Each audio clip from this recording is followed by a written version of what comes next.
Welcome back to another video of Why Everybody Plays, a series of mine where I talk about the pros and cons of using the most peak legends in Apex Legends. And today we have Lifeline. Lifeline is the only healer in the game so far, and that makes her peak rate skyrocket because of what she brings to her team by those who use her. But there are pros and cons to her kit, but that doesn't stop players from using her. But what exactly are her pros? I'll start this video off by explaining that to the best of my abilities of what those cons are.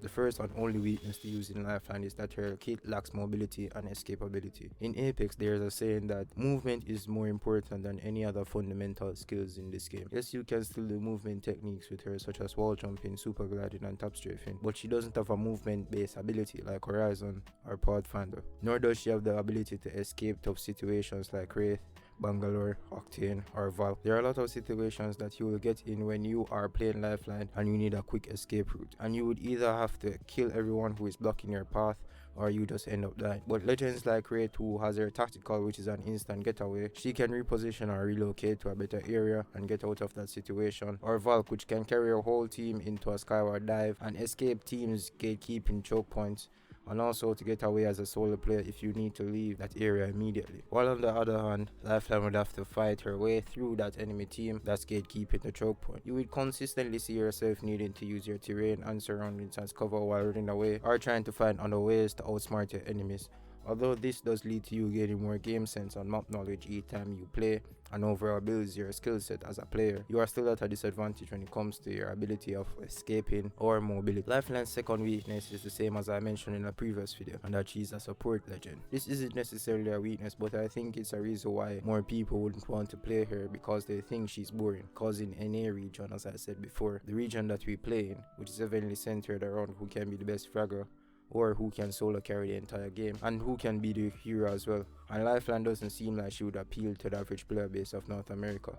Most of North America's players like to solo carry a lot, which you see with the high pick rates of Octane, Wraith, other movement based legends. But this doesn't stop players from playing her, even though mobility is such a huge factor in Apex Legends. But why is that? There are two reasons for that. The first being the entirety of her kit. Her kit is centered around her team, being her drone which heals her teammates, her passive which allows you to revive your two teammates at the same time, or her ultimate which drops a care package, guaranteed upgrades to you and your team's kit. Lifeline brings great value towards a team, and this leads me to Lifeline's strongest point and the reason why her pick rate is so high, and that's because she's the only healer in the game, and she brings tremendous value to a team. Being the only healer in Apex Legends, she is valuable, probably one of the most valuable members of the team.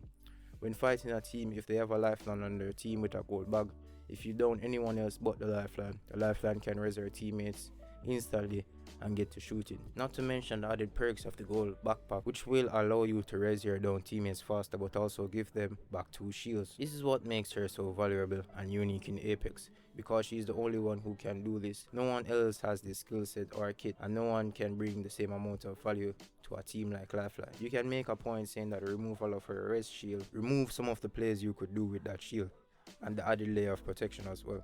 While this is true, the support for the ability to rest 2 of your teammates at the same time with her drone, while she can freely move and not having to revive them yourself with the revive animation, is a great bonus, and people still play her despite the removal of her res shield, because she is still valuable in any team composition. She may be easy to use, but you cannot undermine her importance in a team. The amount of value she brings to a team with her kit is greater than most of the legends in the game, and that fact won't change unless they introduce another healer into the game.